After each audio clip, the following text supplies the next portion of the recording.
أخلاقda wanaagsani waa طلاaqة الوجه waa dadka inaad kula dhaqanto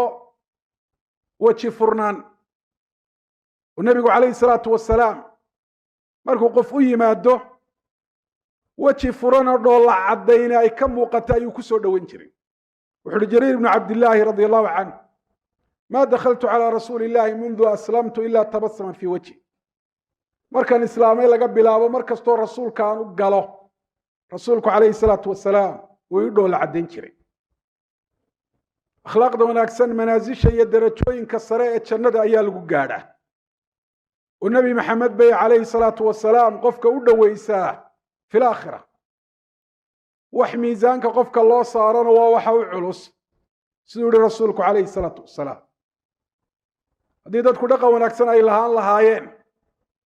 waxa adduunyada mashaakil ka jira oo dhami way dhamaan lahaayeen waxa uu sababtaahi waa su'ul khuluq wa akhlaaqdi wanaagsanayd oo laga tagay